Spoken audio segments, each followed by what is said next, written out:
When I found out my husband had another family, I thought nothing could hurt me more.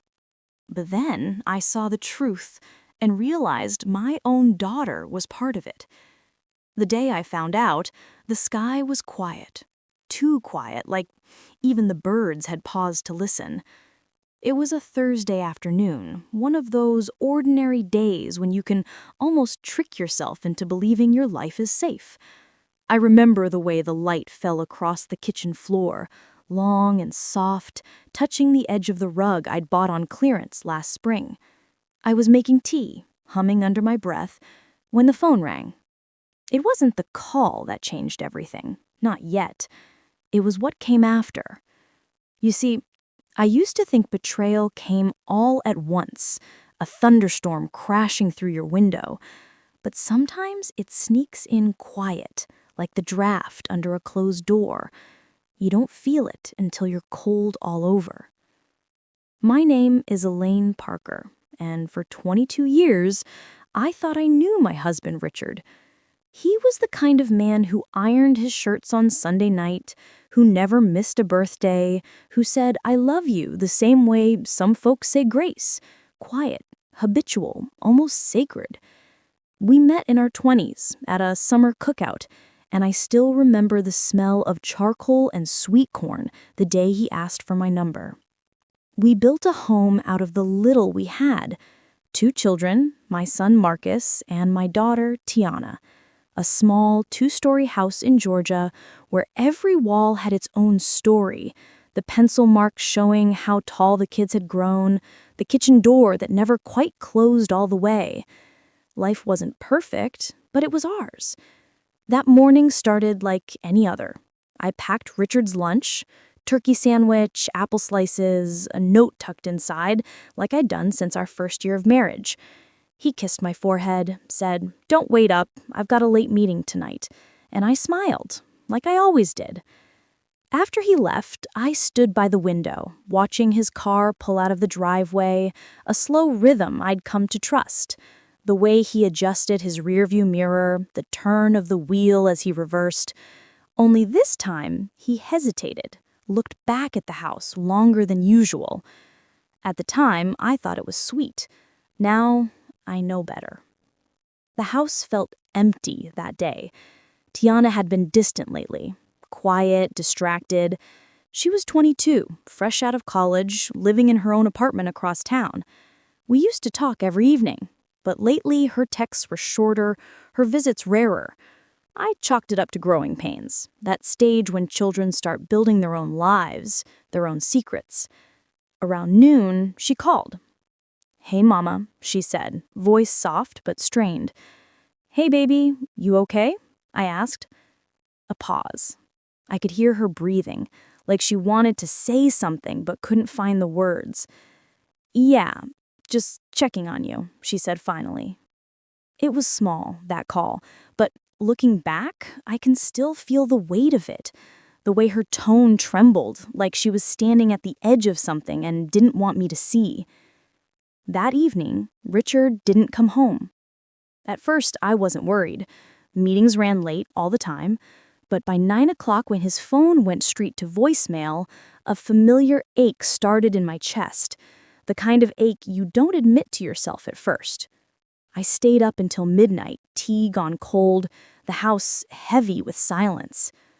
When he finally walked in, his tie loosened and his eyes tired, he said only, "Long night. I'm exhausted." I wanted to ask questions, where he'd been, why his phone was off, but something in his voice stopped me. It was low, weary, final. So I kissed his cheek and said goodnight. Sometimes love makes you quiet when you should speak. 2 weeks later, everything began to unravel. I was at the grocery store, reaching for a carton of milk, when I heard someone call my name. "Elaine!" I turned to see Carol, an old church friend, smiling at me over a basket of peaches. We chatted a bit, weather, choir gossip, the usual. But then she said something that made my stomach twist. "So I saw Richard the other day. Didn't know he had family over in Brookhaven. His wife is lovely. I froze. His wife? I laughed a little too quickly. You must have mistaken someone else. Carol frowned. No, I don't think so. He was with a woman and a little girl, looked about 6 or 7. He called her sweetheart. They looked happy. The air left my lungs.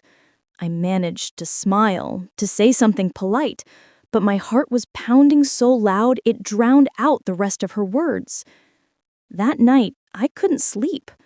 Every time Richard turned in bed, I watched his back rise and fall in the dark, wondering what kind of man sleeps so peacefully with another life hidden somewhere else. The next day, I did something I'd never done in 22 years of marriage. I followed him. He left around 7 as always. Coffee, briefcase, pressed shirt. I waited 10 minutes, then grabbed my keys. He didn't drive to his office. He drove 30 minutes north to a quiet neighborhood in Brookhaven, the same place Carol had mentioned. I parked down the street, far enough to stay hidden. He pulled into a driveway, a small beige house with a porch swing, and then I saw her. A woman came out, young, maybe late 30s, holding a little girl's hand. The child ran toward Richard, laughing, and he bent down, scooped her up like it was the most natural thing in the world. He kissed her forehead. Then he kissed the woman. My hands tightened around the steering wheel until my knuckles turned white. For a long time, I couldn't move. I just sat there, watching the man I'd built my life with, loving someone else's child like his own. I didn't cry right away. I just went still. Sometimes grief doesn't come as tears, it comes as silence. That night, I didn't say a word. I cooked dinner, set the table, smiled like a fool.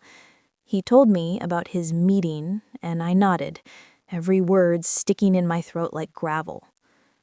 I thought that was the end, that I'd seen the worst of it. But I was wrong, because a week later, the little girl from that house came to my doorstep, and she called me Grandma. I can still hear her voice, small, curious, filled with a kind of innocence that makes the truth cut even deeper. Grandma? She said, clutching a tiny pink backpack in both hands. I froze in the doorway. The air outside felt thick and heavy, like the whole world was holding its breath. She was a beautiful little girl, light brown curls, wide dark eyes, and a smile that looked painfully familiar. For a moment, I thought my mind was playing tricks on me. Then she said it again. Grandma, are you mad at Daddy? My heart stopped. Behind her stood the young woman I'd seen in Brookhaven, the one Richard kissed. She looked nervous, shifting from foot to foot on my porch. I'm so sorry, she stammered. I told her not to. She saw your picture and... Her words blurred together. I couldn't even form a response. I just stood there, one hand still on the doorframe, the other trembling at my side. Who are you? I finally managed to ask, though I already knew the answer. She hesitated, eyes lowering. She said, My name's Vanessa. I think we should talk. We sat at my kitchen table, the same one where Richard and I had shared countless meals. Now it felt like a crime scene, familiar, but poisoned. Vanessa sat across from me, hands folded, eyes red like she'd been crying for days.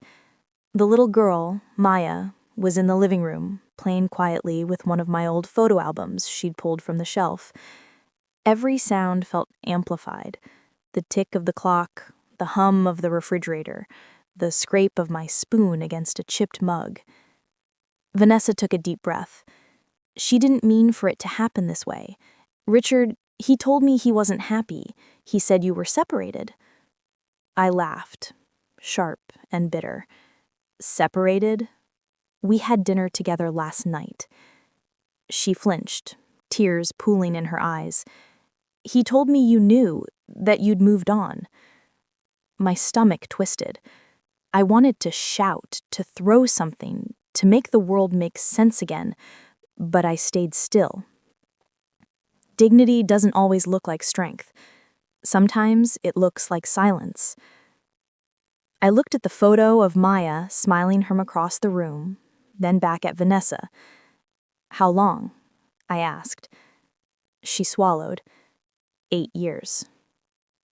The number hit me like a brick to the chest. 8 years. That meant... I turned toward the little girl. "How old is she?" "6, she whispered. "She was born in May." My mind raced. Richard and I had celebrated our 20th anniversary that same May. He'd given me a gold necklace and a handwritten note that said, "Forever us." I felt sick. After Vanessa left, I sat at the table for hours. The house was dark by the time I moved. When Richard came home, I didn't greet him. I just watched him hang up his jacket, the same ritual he'd done every evening for years. He noticed the stillness, the air between us thicker than it had ever been. "Something wrong?" he asked, voice cautious. "Where were you tonight?" He blinked. "Work." I nodded slowly. "And after work? Did you go see Vanessa or your daughter?" He froze, that half second too long that gives everything away. "I don't know what you're talking about," he said finally, but his voice cracked. I stood up, walked to the counter, and slid a folded napkin toward him. It was the same napkin I'd scribbled on when I'd followed him, the address of the Brookhaven house. His eyes darted to it, then back to me. "You've been there," I said. It wasn't a question. He didn't answer. 8 years, Richard, I whispered. 8 years of lies. How could you? His shoulders sagged, like the weight of the truth had finally found him. "Elaine, I didn't mean for it to happen. It just... Don't you dare," I cut in. My voice came out sharper than I expected. "Don't you dare tell me it just happened. You made a choice. Every day for 8 years, you chose to come home to me, sit at this table, kiss me goodnight, knowing you had another family across town." He opened his mouth, then closed it. His face was pale, almost gray. "I wanted to tell you," he said quietly, "but every time I tried, I couldn't. I didn't want to lose you." I laughed bitterly. "You already did." He slept in the guest room that night. I could hear him pacing for hours, the creak of the floorboards following him like a confession. I didn't sleep. I sat in bed with the lamp on, staring at the photo of our wedding day, his arms around me, both of us smiling like we had forever. But forever doesn't survive secrets. The next morning, I called Tiana. "Baby," I said, voice trembling, "come by the house. I need to talk to you." There was a pause on the line. Then she said, "Mama, I was going to call you too. There's something I need to tell you." Her tone made my stomach drop. "What is it?" "Not over the phone," she said softly. "I'll come by tonight." All day I moved like a ghost through my own home, folding laundry, washing dishes, pretending everything was fine. But my mind wouldn't quiet. By the time Tiana arrived, the sun was setting, painting the walls in gold and shadow. She looked pale, like she hadn't slept in days. We sat in the living room, the same spot where I'd walked her to sleep as a baby, where she'd cried over heartbreaks and bad grades and the loss of her first job. Now she sat across from me, eyes red, hands shaking. "Mama," she said finally, voice breaking. "I didn't know how to tell you. I didn't even know how to tell myself." My heart pounded. "Tell me what?" She took a deep breath, whispering so quietly I almost didn't hear it. "I know about her, about the little girl." I froze. "You knew?" Tears slid down her cheeks. "Not at first, but when I found out, I didn't know what to do." I felt a cold wave rise inside me. How long have you known? She hesitated. Almost 2 years. 2 years. 2 years my own daughter had carried this secret, looking me in the eye every Sunday dinner while knowing the truth I couldn't see? I leaned back, the room spinning. Why, Tiana? Why wouldn't you tell me? She looked at me, eyes full of pain. Because, Mama, it's not just about Daddy. What do you mean? She took a shaky breath, whispering so quietly I almost didn't hear it. Because I'm part of it too. The words hung in the air, trembling between us like a fragile thread about to snap. I blinked, not sure if I'd heard her right. You're part of it? I repeated slowly. What do you mean, Tiana? Her hands twisted together in her lap.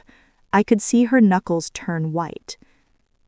Mama, it's not what you think, but it's bad. It's so bad. The air in the room grew thick. The clock on the mantel ticked louder than it ever had before. I swallowed hard. Start from the beginning. She wiped her face with the sleeve of her sweater, her voice trembling. You remember when I went away for that nursing program, the one in Savannah, right after I finished school? I nodded, frowning. Of course, you stayed with Aunt Brenda for a while, didn't you? She hesitated. That's what I told you, but I didn't stay with Aunt Brenda the whole time. My chest tightened. Then where did you stay? With Daddy. The words struck like lightning. I stared at her, my mind scrambling to make sense of it. You stayed with your father? I said slowly. What do you mean? She looked away, shame painting her face. I thought he was just helping me out, you know? He said he found a place I could rent, that it'd be safer than the dorms. He said it was one of his coworkers' homes, and they'd agreed to let me stay there for cheap. My pulse quickened. What coworker? She hesitated again. Her name was Vanessa. That name, the same one that had burned itself into my mind just the day before. My voice broke when I spoke. You stayed in that house? Tiana nodded, tears spilling freely now. Yes, Mama, but I didn't know. I swear to God I didn't know. I couldn't breathe. Didn't know what? That she was his other woman.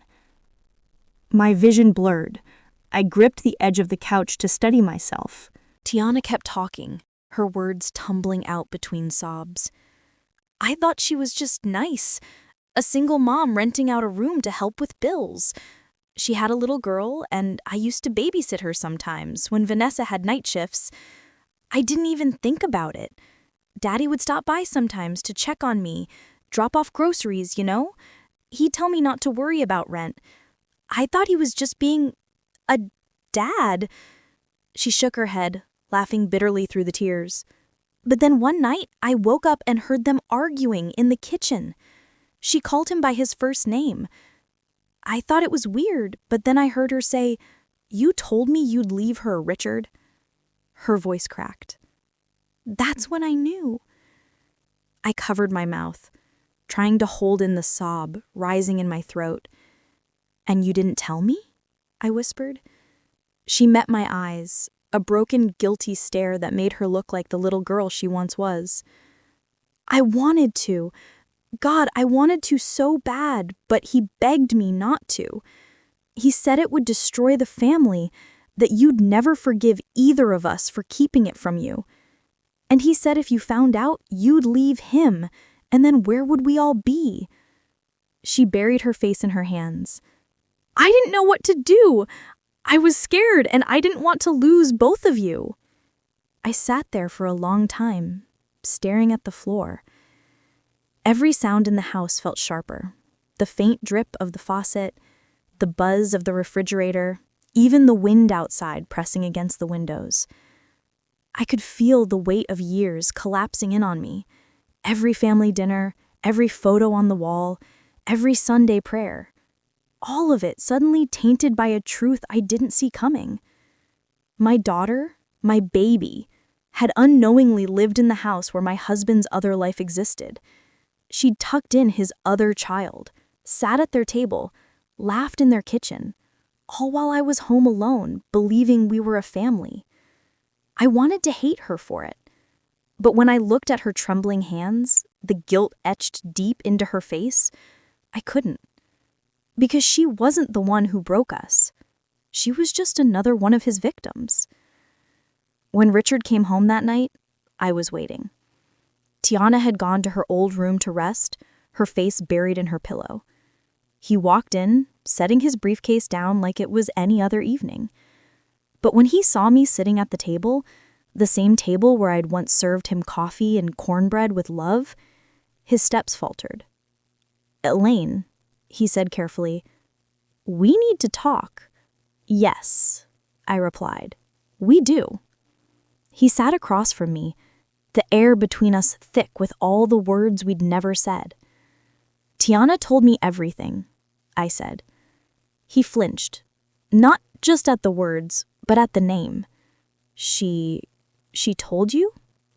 "Yes." My voice trembled, but it was steady enough. "She told me she lived in that house, that you had her staying there like some twisted piece of your lie." He lowered his head, rubbing his temples. "Elaine, I was trying to help her." I slammed my palm on the table, the sound echoing through the house. "Don't you dare make this sound noble. You let our daughter live in your second home. You had her sleeping under the same roof as your mistress and your child, and you thought that was helping her?" He winced. "I didn't mean for it to—" "Don't," I cut in, tears breaking loose now. "Don't you dare say it just happened again. You built this lie one brick at a time, Richard. You made it your home, and now it's collapsing on all of us." He leaned back in his chair, defeated. "I didn't want to lose my family," he whispered. I stared at him for a long moment, then said, "You didn't lose us, Richard. You threw us away." That night, I packed his clothes into a suitcase and left it by the door. He didn't fight me. He just stood there, shoulders slumped, eyes full of shame. When he left, the sound of the door closing felt like a thunderclap, an ending, 8 years overdue. I sank to the floor and wept, not just for what he'd done, but for everything I believed in that turned out to be a lie.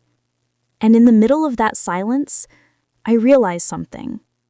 Sometimes betrayal doesn't break you in one moment. Sometimes it kills you slowly, one secret at a time. I didn't sleep that night. I lay in the dark, staring at the ceiling, the faint hum of the ceiling fan tracing the edges of my thoughts. Every breath felt heavy, like I was inhaling the weight of years spent loving a man who never existed in full. By sunrise, something inside me had changed. The grief hadn't left, it just hardened. It became quiet, sharp, deliberate. People like Richard thought they could play both sides forever, live 2 lives, love 2 women, and still walk around with clean hands. But men like that always forget one thing. Women remember everything. The first thing I did was make coffee. Not for him, for me. I sat at the same kitchen table where we'd had our last argument, opened his old laptop, and typed in his email password. I'd never been one to snoop before, but that morning, my guilt had burned away. His password hadn't changed in years. His mother's birthday. That told me everything about how arrogant he had gotten. And there it was. Emails to Vanessa, to his lawyer, to a bank account I'd never heard of. Hidden deposits, receipts, photographs from trips he said were business conferences. He'd built an entire life under my nose. A life funded by our money. I spent the next few days gathering quietly. Not shouting, not crying, just collecting. Bank statements, mortgage documents, copies of text from his phone that Tiana found when she finally stopped being afraid to look. Every piece was a fragment of the truth. Ugly, sharp, undeniable. And when I had enough to fill a folder, I called my old friend Denise. Denise wasn't just a friend. She worked in real estate. She'd helped me and Richard buy our house 20 years ago. She knew the paperwork, the loopholes, the fine print. When she heard my voice crack as I told her what I'd found, she didn't say much. Just, bring all of it to my office tomorrow, Elaine. Don't tell him anything yet. The next morning, I walked into Denise's office with that folder clutched to my chest. The smell of fresh coffee and paper filled the air, clean, sterile, safe. She flipped through the documents silently. Every page seemed to harden her face more. Finally, she looked up. Elaine? He's been using joint assets to pay for that second house. The car, the tuition, the utilities, all of it's coming out of accounts with your name on them. My stomach twisted. You mean... Yes, she sighed.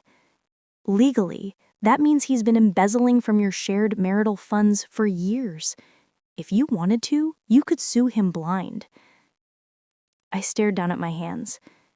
My wedding ring felt heavier than ever. I twisted it once, twice, then slid it off and placed it on the folder. I don't want to destroy him, I said softly, but I want him to feel what it's like to lose control.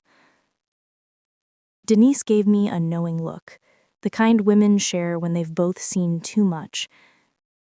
I think I know just how to help you do that. 2 weeks later, the plan was in motion. I filed for legal separation, not quietly, but publicly. I made sure it was done through the same firm that handled his company's HR paperwork. In small towns like ours, news travels faster than gossip, and Richard's name was the kind people loved to whisper about. Then came the real twist. Remember that bank account I found? The one with deposits tied to both households?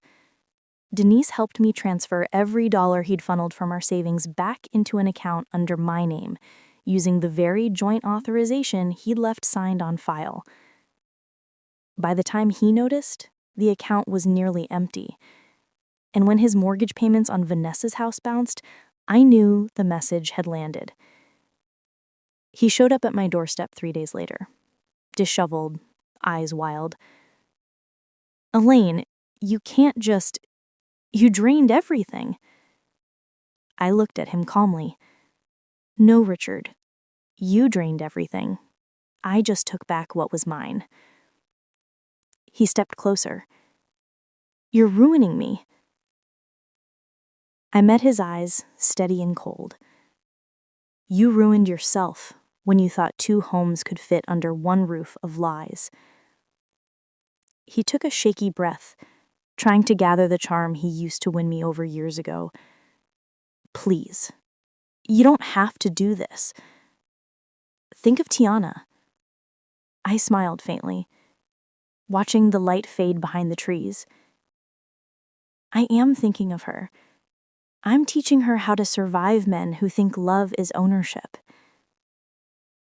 He stared at me for a long moment, then turned and walked away. That was the last time he stepped foot in my home. A few weeks later, the whispers began to spread. Everyone in town knew by then how Richard had kept 2 families, how his second home had been foreclosed, how his perfect life had cracked like glass under heat. He resigned from his firm quietly, citing personal reasons. Vanessa, I heard, packed up and left. And me? I stayed. I planted roses by a mailbox. I painted the kitchen walls a lighter color. Tiana started therapy.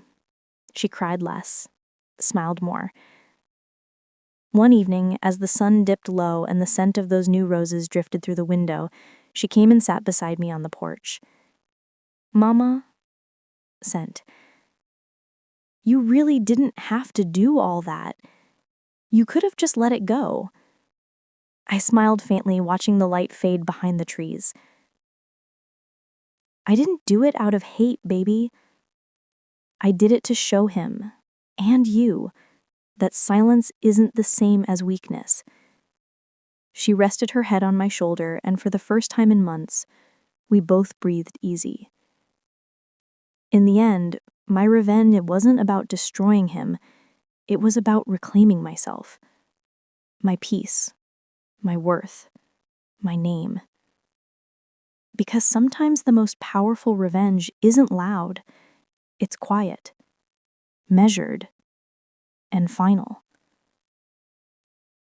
It's strange how quickly the world moves on after a scandal. One month you're the woman everyone whispers about in grocery aisles, the wife who got played, the fool who didn't see it coming. Then a few weeks later you become something entirely different, a story people tell to warn others. I used to dread those looks at first, the half-pity, half-curiosity kind that came from the church ladies and neighbors who couldn't help themselves. But one Sunday morning, as I sat in that same pew I'd sat in for 20 years, the seat Richard and I once shared, I realized something. They weren't just looking at me. They were watching me. To see if I'd crumble. To see if I'd walk in with my head low or my heart high. So I chose the latter. When Pastor Green mentioned forgiveness in his sermon that day, his eyes flickered my way for a half second. Normally, that kind of thing would have embarrassed me, but this time I just smiled softly and looked straight ahead, because forgiveness wasn't for Richard anymore. It was for me. After church, a few women came up to me, women I hadn't spoken to much before. One of them, Brenda, hesitated before speaking. Elaine, I just want you to know, you did what a lot of us wish we had the strength to do. I blinked, surprised. What do you mean? She sighed. Leave. Reclaim what was yours. My husband had a woman across town for years. I never had the courage to walk away. Another woman nodded. You didn't just survive, honey. You showed the rest of us it's okay to stop pretending everything's fine. Their words sunk deep into me, like sunlight warming the cracks in old wood. For the first time in a long while, I didn't feel like a victim. I felt like a mirror, reflecting a kind of strength I didn't even know I had. Meanwhile, Richard was unraveling quietly. Word spread that he'd moved into a small apartment on the edge of town.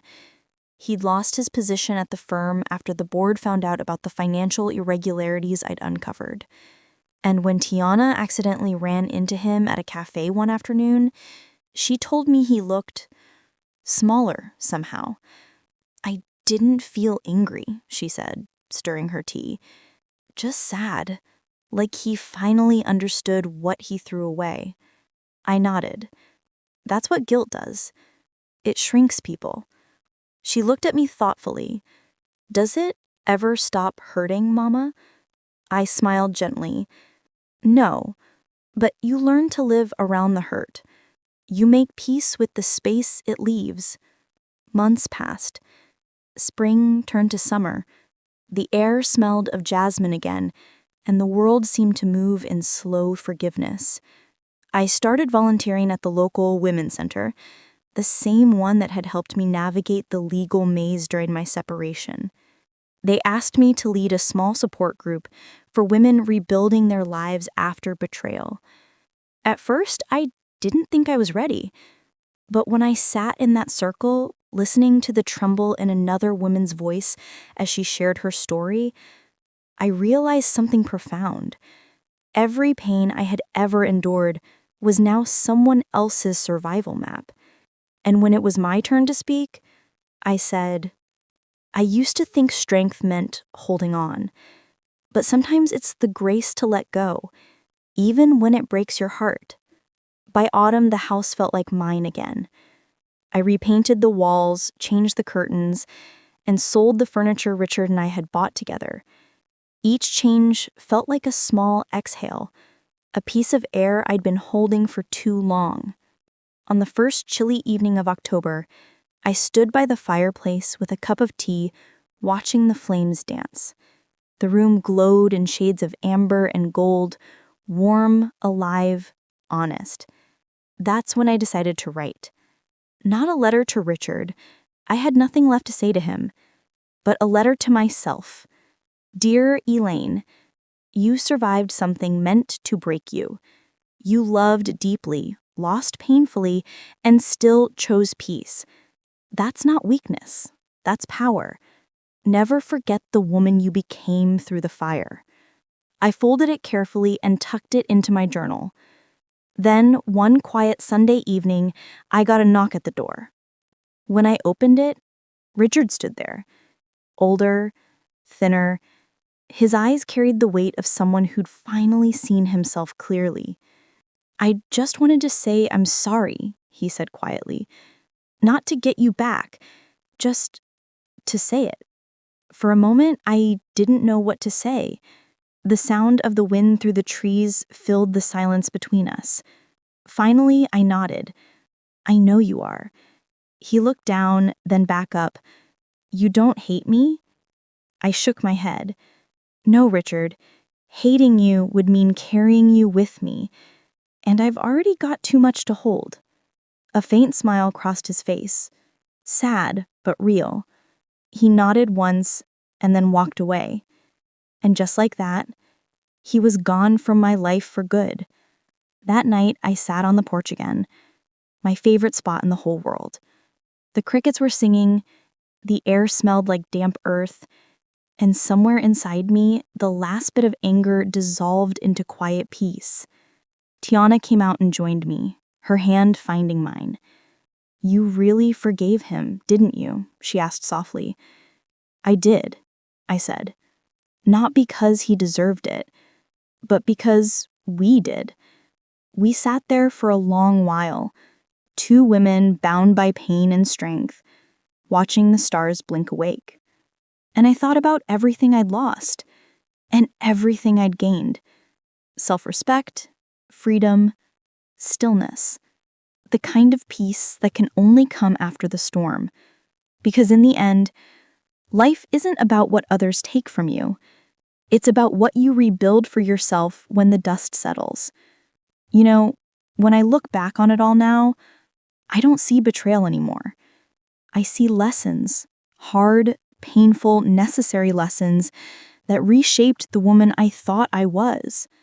Because life has a way of showing us who people truly are, even when we don't want to see it. And sometimes the truth comes wrapped in heartbreak so that it can tear away what was never meant for us in the first place. I used to wonder why me? Why did my husband betray me? Why did my daughter get caught in something so cruel? Why did God let it all unfold this way? But now I understand.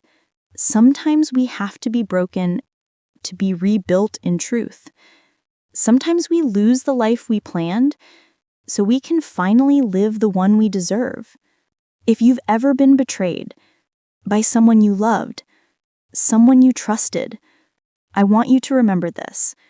You don't have to destroy them to heal yourself. You don't have to seek revenge to prove your worth.